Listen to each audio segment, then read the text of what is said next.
ओम नमः शिवाय। हे प्रिय शिव भक्तों, आज हम श्री शिव महापुराण की शतरुद्र संहिता के 28वें अध्याय में प्रवेश करते हैं। इसके अंतर्गत आप भगवान के यतिनाथ और हंस नामक अवतार की कथा का श्रवण करेंगे।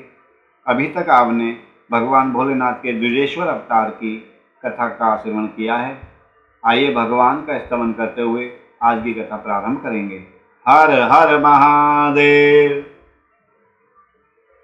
ॐ ध्याय नित्यं महेशं रजतगिरिनिभं चारुचन्द्रावतंसं रत्नाकल्पोज्ज्वलां परशुमृगवराभीतिहस्तं प्रसन्नं पद्मसीनं समन्तात् मर्गरेण व्याघ्रकृतिं वसानं विश्वाद्यं विश्वबीजं निखिलविहरणं पंचवक्त्रं त्रिनेत्रकं श्री शिवाय नमस्तुभ्यं।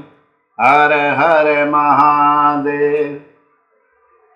तो भगवान नंदीश्वर कहते हैं, मुनि, अब मैं परमात्मा भोलेनाथ के यतिनाथ नामक अवतार का वर्णन करता हूँ। मुनीश्वर, अर्बुदाचल नामक पर्वत के समीप एक भील रहता था जिसका नाम था आहुक। उसकी पत्नी को लोग आहुका कहते थे। वह उत्तम व्रत का पालन करने वाली थी। वे दोनों पति पत्नी महान शिव भक्त थे और शिव की आराधना पूजा में लगे रहते थे। एक दिन वह शिव भक्त भील अपनी पत्नी के लिए आहार की खोज करने के लिए निमित्त जंगल में बहुत दूर चला गया। इसी समय संध्या काल में भील की परीक्षा लेने के लिए भगवान शंकर सन्यासी का रूप धारण करके उसके घर में आए। इतने में ही उस घर का मालिक भील भी चला आया और उसने बड़े प्रेम से उन यतिराज का पूजन किया। उसके मनोभाव की परीक्षा के लिए उन यतीश्वर ने दीन वाणी में कहा, भील, आज रात में यहाँ रुकने के लिए मुझे स्थान चाहिए। सवेरा होते ही चला जाऊंगा, तुम्हारा सदा कल्याण हो। भील बोला, स्वामी जी, आप ठीक कहते हैं, तथापि मेरी बात सुनिए। मेरे घर में स्थान तो बहुत थोड़ा है, फिर उसमें आपका रहना कैसे हो सकता है। भील की यह बात सुनकर स्वामी जी वहां से चले जाने के लिए तैयार हो गए। तब भील ने कहा, प्राणनाथ, आप स्वामी जी को स्थान दे दीजिए। घर आए हुए अतिथि को निराश न लौटाइए, अन्यथा हमारे गृहस्थ धर्म के पालन में बाधा पहुंचेगी। ऐसा भील ने अपने पति भील से कहा। आप स्वामी जी के साथ सुखपूर्वक घर के भीतर रहिए और मैं बड़े बड़े अस्त्र शस्त्र लेकर के बाहर खड़ी रहूंगी। पत्नी की यह बात सुनकर भील ने सोचा कि स्त्री को घर से बाहर निकालकर मैं भीतर कैसे रह सकता हूँ। सन्यासी जी का अन्यत्र जाना भी मेरे लिए अधर्म कारक ही होगा। ये दोनों ही कार्य एक गृहस्थ के लिए सर्वदा अनुचित हैं। अतः मुझे ही घर के बाहर रहना चाहिए। जो होनहार होगी वह तो होकर रहेगी। ऐसा सोचकर आग्रह करके उसने स्त्री को और सन्यासी जी को आनंद पूर्वक घर के भीतर सुला दिया और स्वयं वह भील अपने आयुध पास रखकर घर से बाहर खड़ा हो गया। रात में जंगली क्रूर एवं हिंसक पशु उसे पीड़ा देने के लिए लगे। उसने भी यथाशक्ति उनसे बचने के लिए महान यत्न किया। इस तरह से यत्न करता हुआ वह भील बलवान होकर भी प्रारब्ध प्रेरित हिंसक पशुओं द्वारा बलपूर्वक खा लिया गया। और प्रातःकाल उठकर जब यति ने देखा कि हिंसक पशुओं ने वनवासी भील को खा डाला है, तब उन्हें बड़ा दुख हुआ। सन्यासी को दुखी देख भीलनी दुख से व्याकुल होने पर भी धैर्य पूर्वक उस दुख को दबाकर ये बोली, स्वामी जी, आप दुखी किस लिए हो रहे हो महाराज। इन भीलराज का तो हम इस समय कल्याण ही हुआ है। ये धन्य और कृतार्थ हो गए हैं जो इन्हें ऐसी मृत्यु प्राप्त हुई है कि एक संत की सेवा करते हुए में इनकी मृत्यु हुई है। मैं चिता की आग में जलकर इनका अनुसरण करूंगी, अर्थात मैं भी सती हो जाऊंगी। आप प्रसन्नतापूर्वक मेरे लिए एक चिता तैयार कर दें, क्योंकि स्वामी का अनुसरण करना स्त्रियों के लिए सनातन धर्म है। उसकी बात सुनकर सन्यासी जी ने स्वयं चिता तैयार की और भीलनी ने अपने धर्म का अनुसार उसमें प्रवेश किया। उसी समय भगवान शंकर अपने साक्षात स्वरूप से उसके सामने प्रकट हो गए और उसकी प्रशंसा करते हुए बोले, भीलनी, तुम बहुत धन्य हो, धन्य हो। मैं तुम पर बहुत प्रसन्न हूँ। पुत्री, तुम इच्छा के अनुसार वर मांग लो। तुम्हारे लिए मुझे कुछ भी अधेय नहीं है। मैं जो चाहोगी वो दे दूंगा। भगवान शंकर का यह परम आनंद वचन सुनकर भीलनी को बड़ा सुख मिला। वह ऐसी विभोर हो गई कि उसे किसी भी बात की सुध न रही। उसकी उस अवस्था को देख करके लक्ष्य करके भगवान शंकर और भी प्रसन्न हुए और उसके न मांगने पर भी उसे वर देते हुए बोले, मेरा जो यति रूप है वह भावी जन्म में हंस रूप से प्रकट होगा और प्रसन्नतापूर्वक तुम दोनों का परस्पर संयोग कराएगा। यह भील निषद देश की उत्तम राजधानी में राजा वीरसेन का श्रेष्ठ पुत्र बनेगा। उस समय नल के नाम से इसकी ख्याति होगी और ये राजा नल बन जाएगा। और तुम विदर्भ नगर में भीमराज की पुत्री दमयंती होंगी। तुम दोनों मिलकर राजभोग भोगने के पश्चात वह मोक्ष प्राप्त करोगे जो बड़े बड़े योगीश्वरों के लिए भी दुर्लभ है।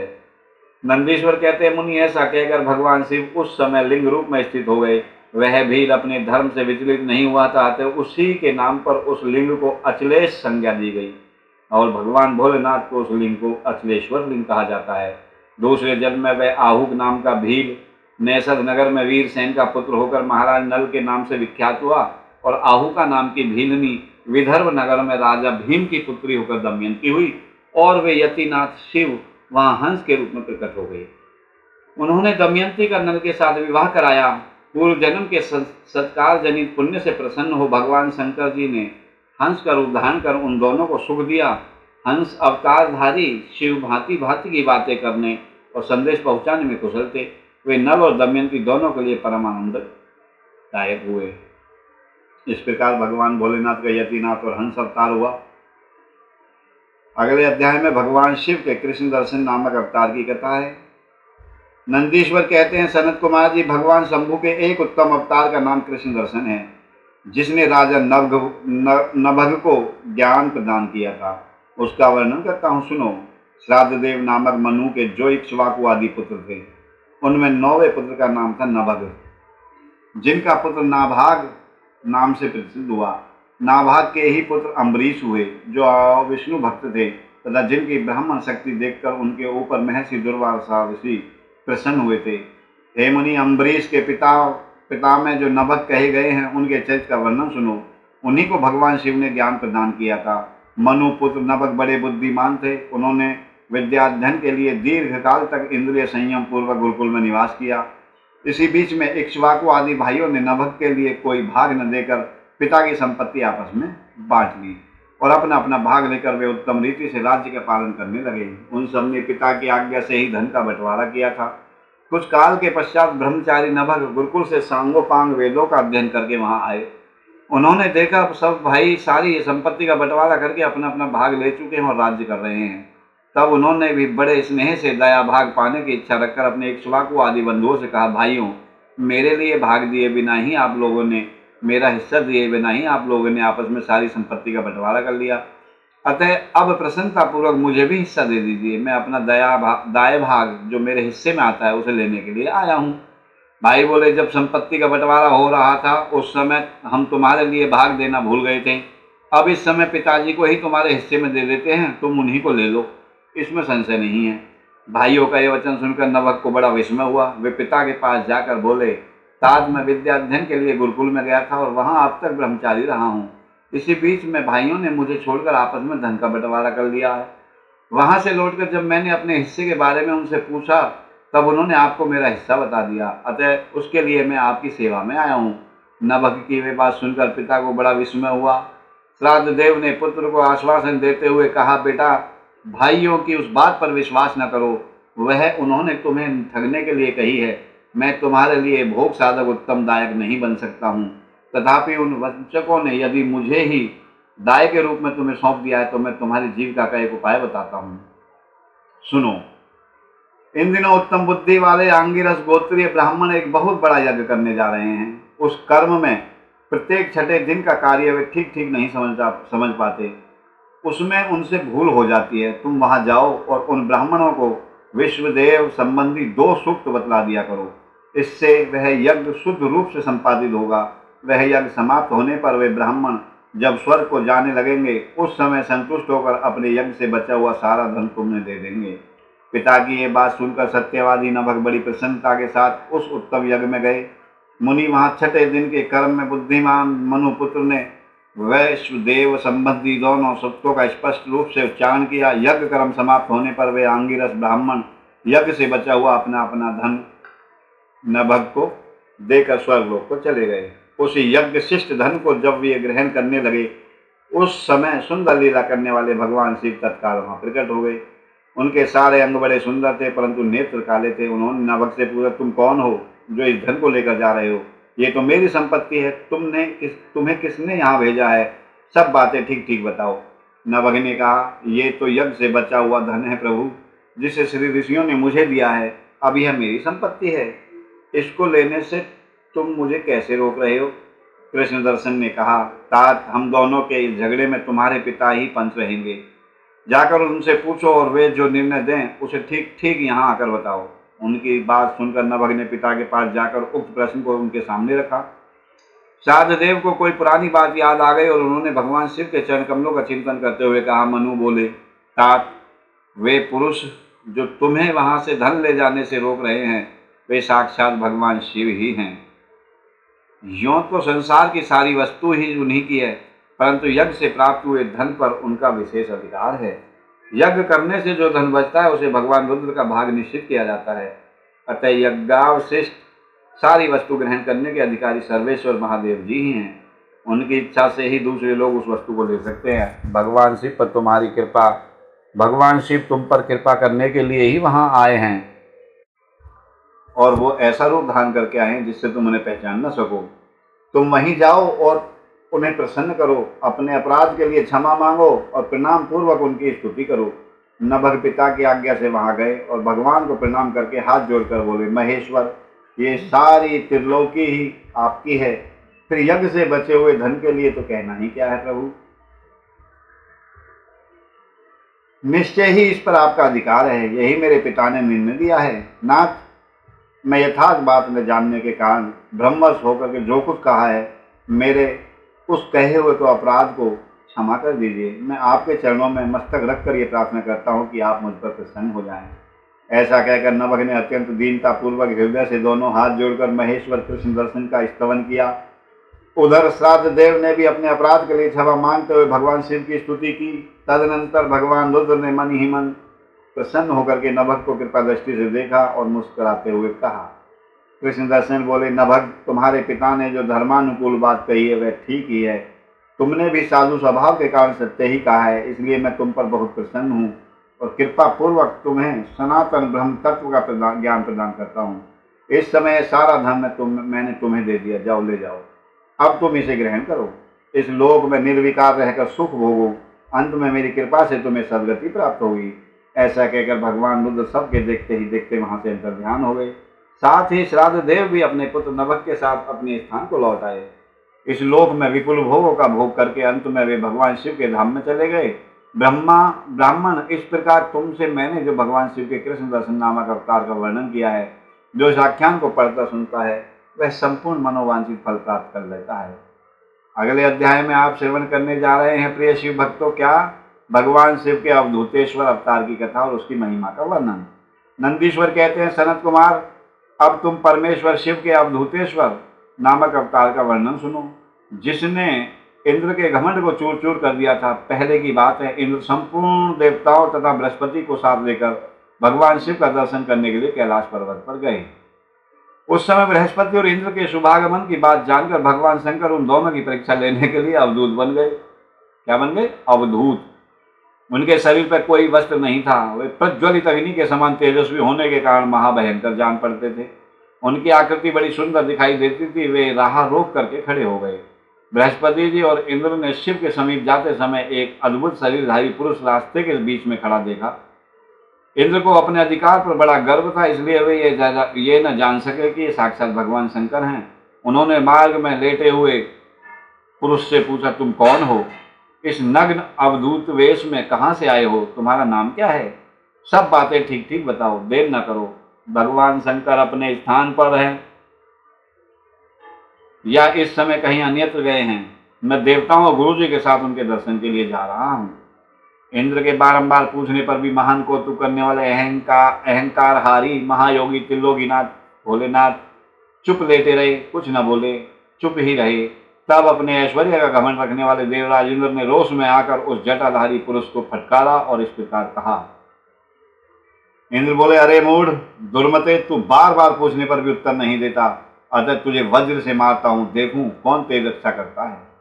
ऐसा कहकर उस दिगंबर पुरुष की ओर क्रोधपूर्वक देखते हुए इंद्र ने उनसे मार डालने के लिए वज्र उठाया।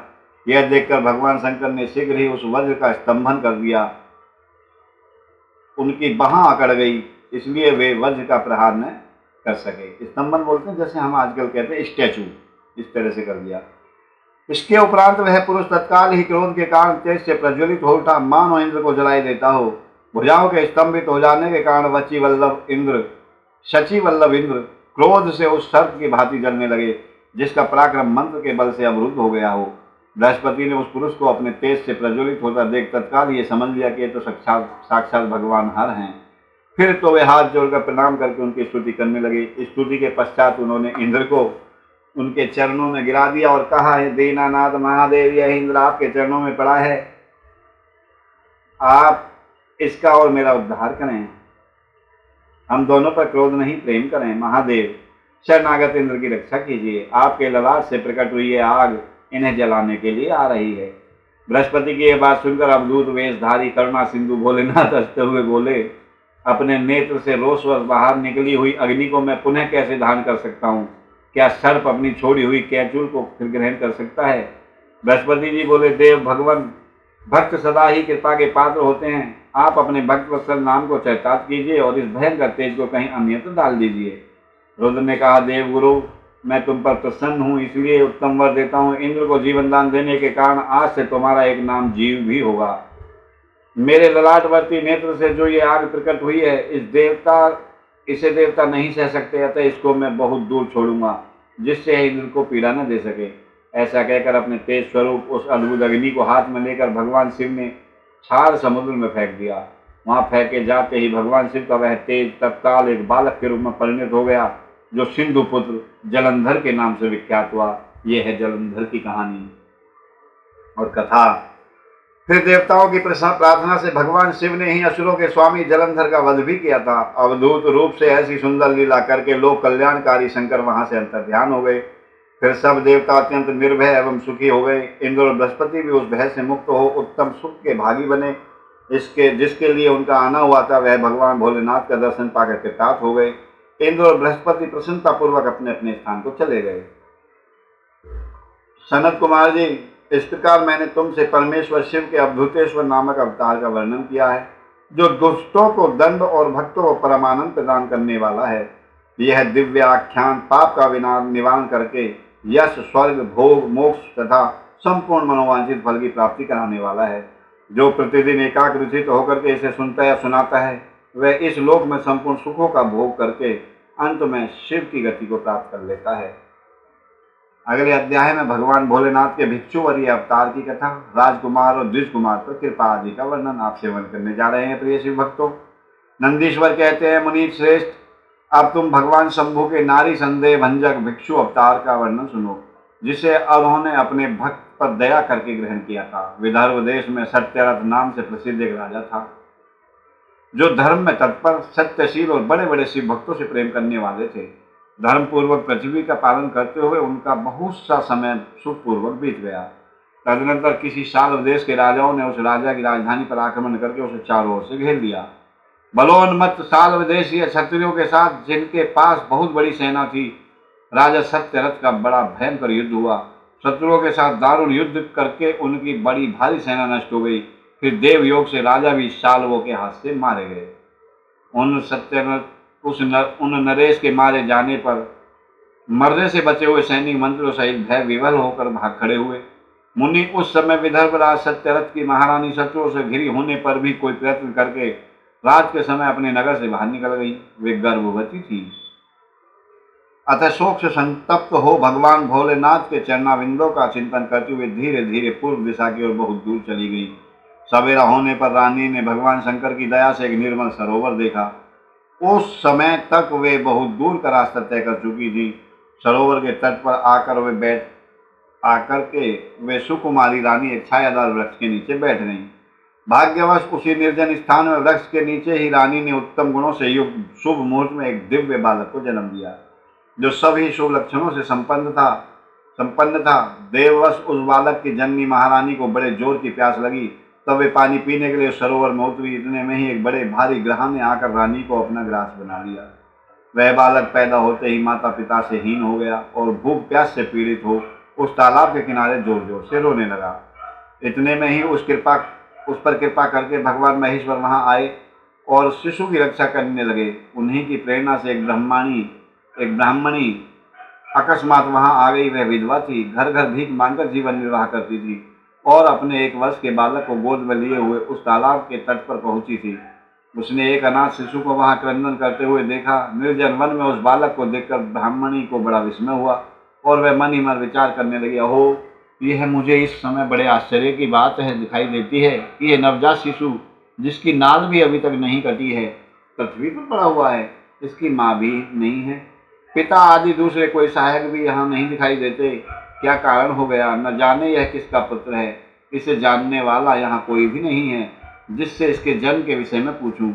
इसे देखकर मेरे हृदय में करुणा उत्पन्न हो गई है। मैं इस बालक का अपने औरस पुत्र की भांति पालन पोषण करना चाहती हूँ, परंतु इसके कुल और जन्म आदि का ज्ञान न होने के कारण इसे छूने तक का साहस नहीं होता। ब्राह्मणी ने जब इस प्रकार विचार कर रही थी, उसी समय भक्त वत्सल भगवान शंकर ने बड़ी कृपा की। बड़ी बड़ी लीलाएं करने वाले महेश्वर एक सन्यासी का रूप धारण करके सहसा वहां पहुंचे, जहां वह ब्राह्मणी संदेह में पड़ी हुई थी और यथार्थ बात को जाननी चाहती थी। श्रेष्ठ भिक्षुक का रूप धारण करके आए हुए करुणा निधान भोलेनाथ ने हंसकर कहा, हे ब्राह्मणी, अपने चित्त में संदेह और खेद को स्थान न दो। यह बालक परम पवित्र है, तुम इसे अपना ही पुत्र समझो और प्रेम पूर्वक इसका पालन करो। ब्राह्मणी बोली, प्रभु, आप मेरे भाग्य से ही यहाँ पधारे हैं, इसमें संदेह नहीं कि मैं आपकी आज्ञा से इस बालक का अपने पुत्र की भांति पालन पोषण करूंगी। तथापि मैं विशेष रूप से ये जानना चाहती हूँ कि ये वास्तव में ये है कौन, किसका पुत्र और आप कौन हैं जो इस समय यहाँ पधारे हैं। हे भिक्षुवर, मेरे मन में बार बार ये बात आती है कि आप करुणा सिंधु शिव ही हैं और यह बालक पूर्व जन्म में आपका कोई भक्त रहा होगा। किसी कर्म दोष से यह इस दुरावस्था में पड़ गया है। इसे भोग कर यह पुनः आपकी कृपा से परम कल्याण का भागी होगा। मैं भी आपकी माया से ही मोहित होकर मार्ग भूलकर यहाँ आ गई हूँ। आपने ही इसके पालन के लिए मुझे यहाँ भेजा है। भिक्षु प्रवर शिव भोलेनाथ ने कहा, ब्राह्मणी सुनो, यह बालक शिव भक्त विदर्भराज सत्यरथ का पुत्र है।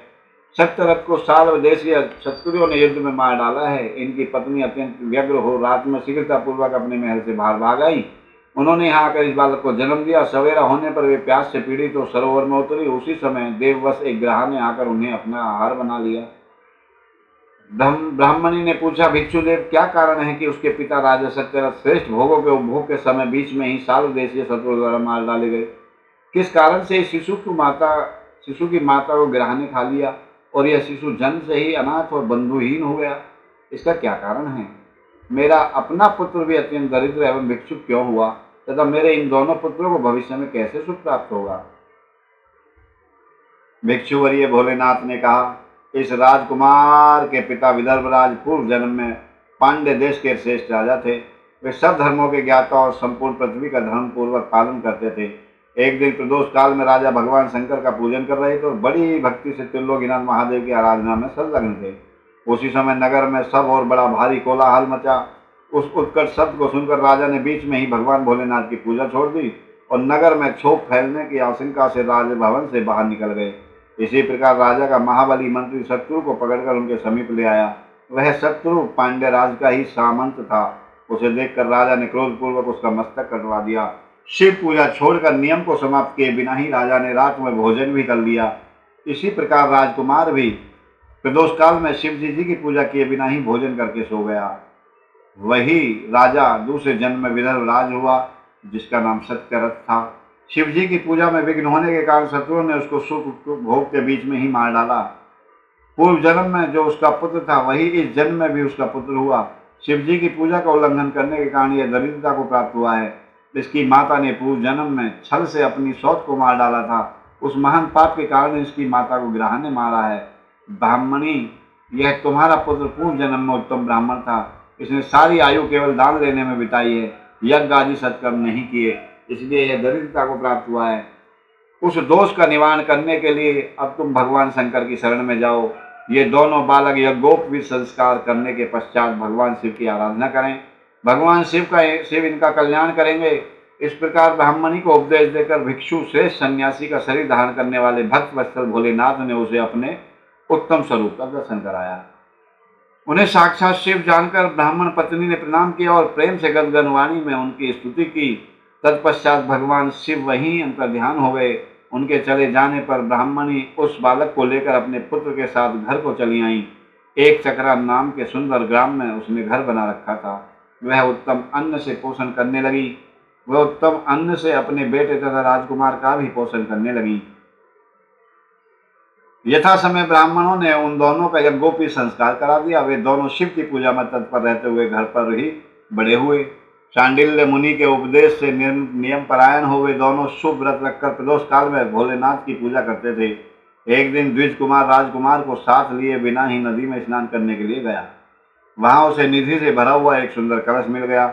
इस प्रकार भगवान शंकर की पूजा करते उन दोनों कुमारों का उसी घर में 1 वर्ष व्यतीत हो गया।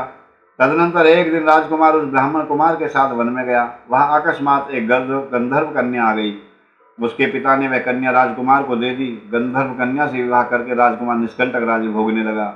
जिस ब्राह्मण पत्नी ने पहले अपने पुत्र की भांति उसका पालन पोषण किया था, वही उस समय राजमाता हुई और वह ब्राह्मण कुमार उसका भाई हुआ। राजा का नाम धर्मगुप्त था। इस प्रकार देवेश्वर शिव की आराधना करके राजा धर्मगुप्त अपनी उस रानी के साथ विदर्भ देश में राजोचित सुख का भोग करने लगा। ये मैंने तुमसे भोलेनाथ के भिक्षुवरी अवतार का वर्णन किया है, जिन्होंने राजा धर्मगुप्त को बाल्यकाल में सुख प्रदान किया था। यह पवित्र आख्यान पापहारी, परम पावन, चारों पुरुषार्थों का साधक तथा संपूर्ण अभिष्ट को देने वाला है। जो प्रतिदिन एकाग्रचित्त होकर इसे सुनता या सुनाता है, वह इस लोक में संपूर्ण भोगों का उपभोग करके अंत में भगवान शिव के धाम को चला जाता है। अगले अध्याय में हम सुरेश्वर अवतार की कथा सुनेंगे, जिसके अंतर्गत आप उपमन्यु की तपस्या और उत्तम वर की प्राप्ति का वर्णन सेवन करेंगे। नंदीश्वर कहते हैं, सनत कुमार जी, अब मैं परमात्मा भोलेनाथ के सुरेश्वर अवतार का वर्णन करूंगा, जिन्होंने धौम्य के बड़े भाई उपमन्यु का हित साधन किया था। उपमन्यु व्याघ्रपात्र मुनि के पुत्र थे।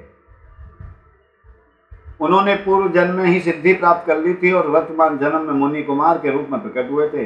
वे शैशवा अवस्था से ही माता के साथ मामा के घर में रहते थे। शैशव माने बचपन के से ही, और देववश दरिद्र थे। एक दिन उन्हें बहुत कम दूध पीने को मिला, इसलिए अपनी माता से वे बारंबार दूध मांगने लगे। उनकी तपस्विनी माता ने घर के भीतर जाकर एक उपाय किया। उन वृत्ति से लाए हुए कुछ बीजों को सिल पर पीसा और उन्हें पानी में घोलकर कृत्रिम दूध बनाकर तैयार कर दिया। चावल, उच्च वृत्ति से लाए हुए बीज जो है ना, चावल वगैरह की बात थी। फिर बेटे को पुचकार कर वह उसे पीने को दिया। माँ के दिए हुए नकली दूध को पीकर बालक उपमन्यु बोले, ये तो दूध नहीं है। इतना कहकर वे फिर रोने लगे। बेटे का रोना धोना सुनकर माँ को बड़ा दुख हुआ। अपने हाथ से उपमन्यु की दोनों आंखें पोंछकर उनकी लक्ष्मी जैसी माता ने कहा, बेटा, हम लोग सदा वन में निवास करते हैं, हमें यहाँ दूध कहाँ से मिल सकता है? भगवान शिव की कृपा के बिना किसी को दूध आज तक नहीं मिला है। वर्ष पूर्व जन्म में भगवान शिव के लिए जो कुछ किया गया है, वर्तमान जन्म में वही मिलता है। माता की ये बात सुनकर उपमन्यु ने भगवान शिव की आराधना करने का निश्चय किया। वे तपस्या के लिए हिमालय पर्वत पर गए और वहां वायु पीकर रहने लगे। उन्होंने 8 ईंटों का एक मंदिर बनाया और उसके भीतर मिट्टी की शिवलिंग की स्थापना करके उसमें माता पार्वती सहित भोलेनाथ का आह्वान किया। तत्पश्चात जंगल के पत्र पुष्प आदि लेकर के भक्ति भाव से पंचाक्षर मंत्र के उच्चारण पूर्वक सांब सदा शिव की पूजा करने लगे। माता पार्वती और शिव का ध्यान करके उनकी पूजा करने के पश्चात वे पंचाक्षर मंत्र का जप किया करते थे। इस तरह दीर्घ काल तक उन्होंने बड़ी भारी तपस्या की। मुनि बालक उपमन्यु की तपस्या से चराचर प्राणियों सहित त्रिभुवन संतप्त हो उठा। तब देवताओं की प्रार्थना से उपमन्यु के भक्ति भाव की परीक्षा लेने के लिए भगवान शंकर उनके समीप पधारे। उस समय देव भोलेनाथ ने देवराज इंद्र का, पार्वती ने शची का, नंदीश्वर ने वृषभ ने ऐरावत हाथी का तथा शिव के गणों ने संपूर्ण देवताओं को रूप धारण किया।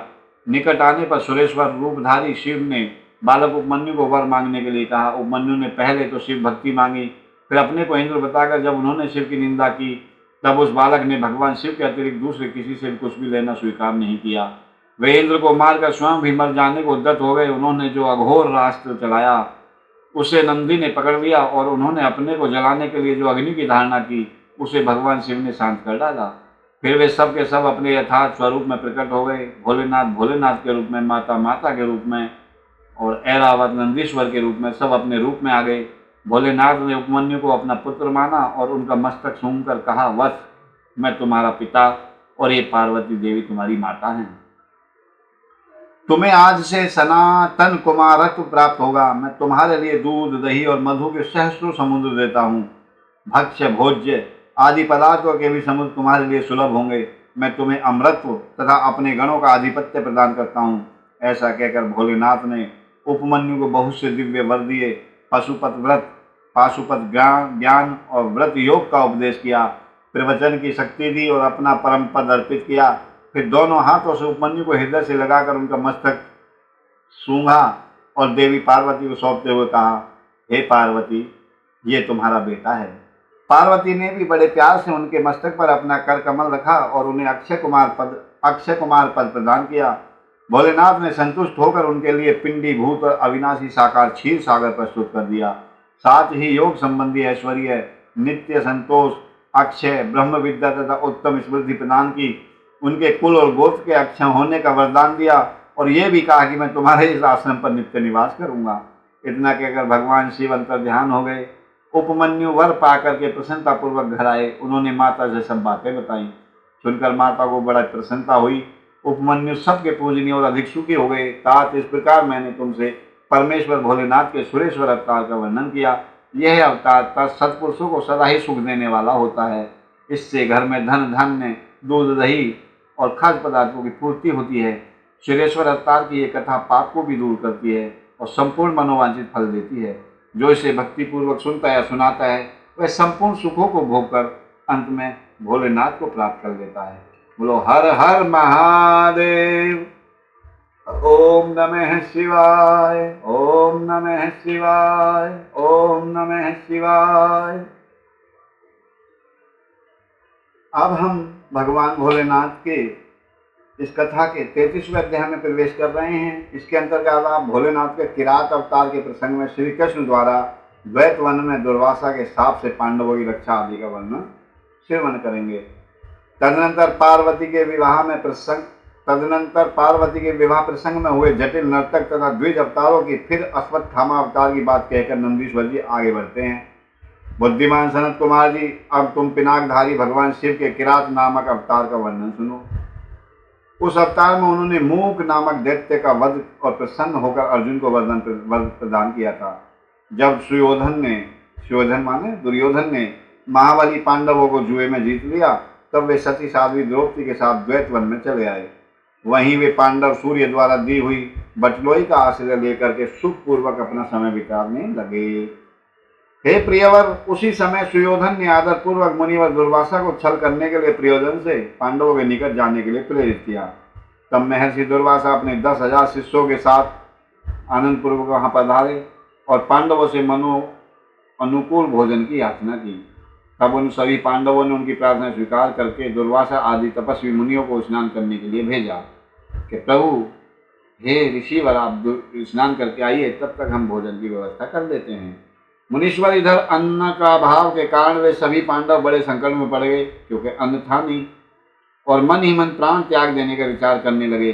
तब द्रौपदी ने श्री कृष्ण भगवान का स्मरण किया। वे तत्काल ही वहां आ पहुंचे और शाख के पत्ते का भोग लगाकर उन सभी तपस्वियों को तृप्त कर दिया। फिर तो महर्षि दुर्वासा अपने शिष्यों को तृप्त हुआ जानकर वहां से चलते बने। बोले, निकल लो।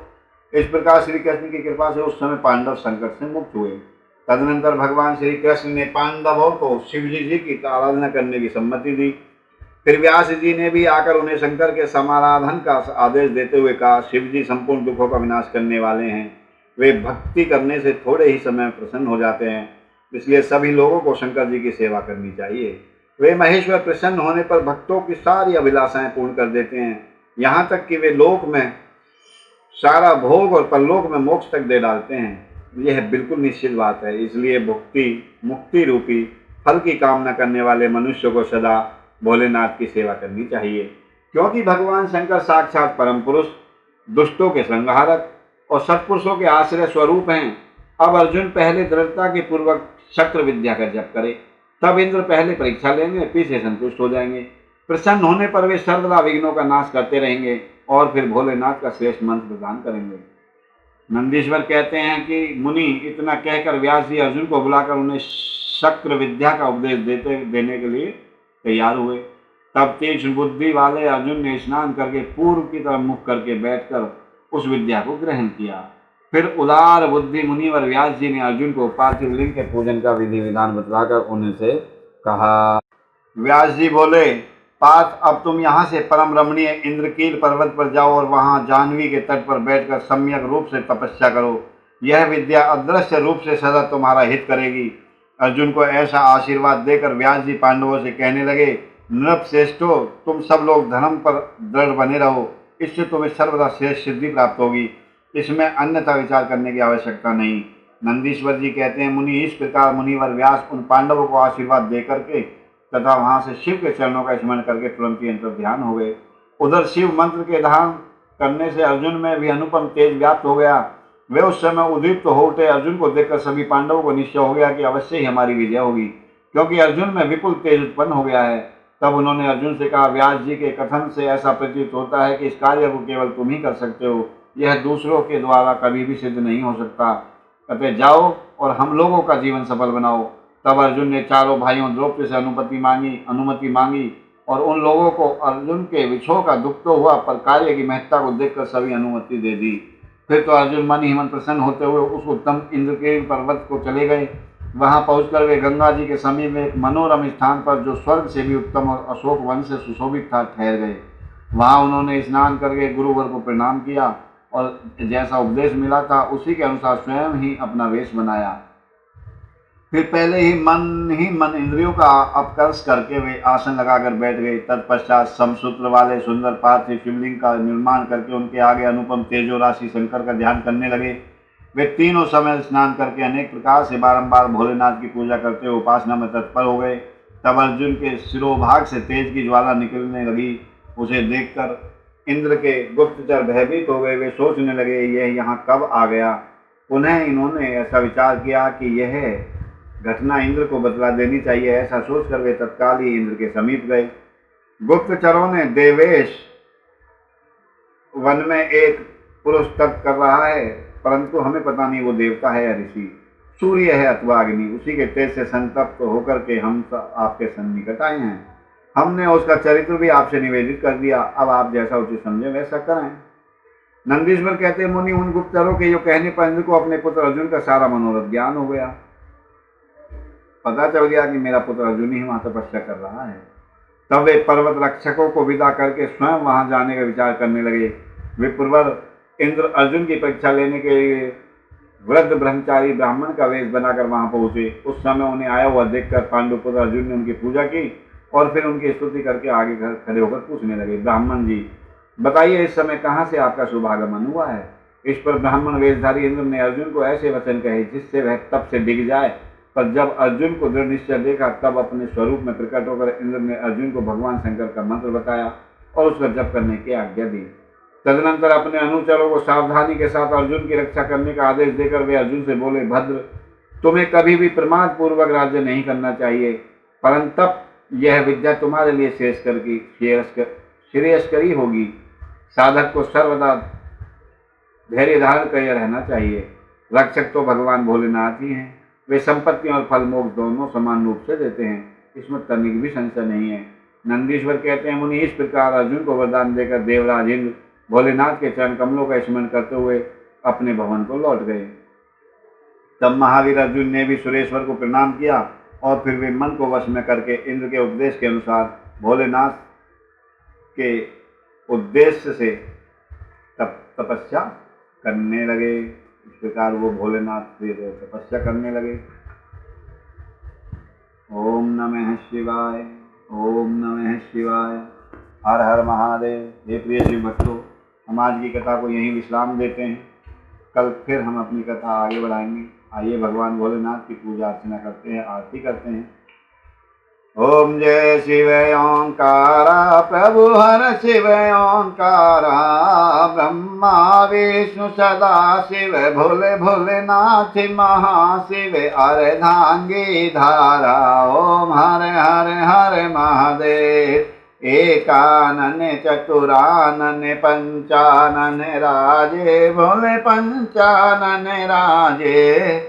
हंसानन गरुड़ासन, हंसानन गरुड़ासन, वृषवाहन साजे।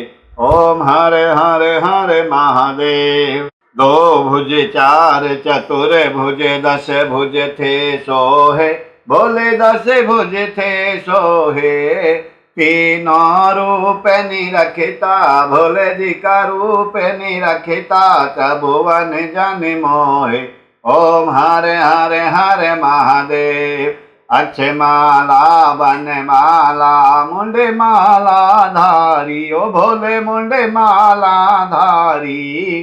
चंदन मृग मधु सोहे, चंदन मृग मधु सोहे, भाले शशिधारी। ओम हरे हरे हरे महादेव। श्वेतांबर पीतांबर बाघांबर अंगे, भोले बाघांबर अंगे। सनकादिक ब्रह्मादिक, सनकादिक ब्रह्मादिक, भूतादिक संगे। ओम हरे हरे हरे महादेव। कर में मध्य कमंडल चक्रत शूल धरता, ओ भोले चक्रत शूल धरता। जग करता जग हरता, सुख करता दुख हरता, जग पालन करता। ओम हरे हरे हरे महादेव। ब्रह्मा विष्णु सदा शिव जानते अविवेका, ओ बोले जानते अविवेका। प्रणवाक्षर के मध्य, ओमाक्षर के मध्य, ये तीनों एका। ओम हरे हरे हरे महादेव। काशी में विश्वनाथ विराजे, नंदी ब्रह्मचारी, ओ भोले नंदी ब्रह्मचारी। नित्य उठ भोग लगावे, भोले जी का दर्शन पावे, महिमा अति भारी। ओम हरे हरे हरे महादेव। लक्ष्मी वर गायत्री पार्वती के संगे, भोले पार्वती के संगे। अरे धांगनियो भोला लहरी, अरे धांगनियो शिव लहरी, सिर सोहत गंगे। ओम हरे हरे हरे महादेव। पार्वती पर्वती पे विराजे, भोले कैलासा मेरे बाबा कैलासा। आके धतूर का भोजन, आके धतूर का भोजन, भस्मी में वासा। ओम हरे हरे हरे महादेव। त्रिगुण स्वामी जी की आरती जो कोई नर गावे, भोले प्रेम सहित गावे, शंभु बार बार गावे। कहत शिवानंद स्वामी मन भजत हरि हर स्वामी, मन वांछित फल पावे। ओम हरे हरे हरे महादेव। ओम जय शिव ओंकारा, भोले हर शिव ओंकारा। भोला पार्वती का प्यारा, शिव ओढ़े नग छाला, शंभु पीते भंग प्याला, भोले रहते मत वाला। जटा में गंगा विराजे, मस्तक पे चंद्रमा सोहे, आसन मृग छाला। ओम हरे हरे हरे महादेव। श्री शिवाय नमस्तुभ्यं। कर्पूर गौरम करुणावतारम, संसार सारम भुजगेन्द्रहारम, सदा वसंतं हृदयारविंदे, भवं भवानी सहितं नमामि। त्वमेव माता च पिता त्वमेव, त्वमेव वे।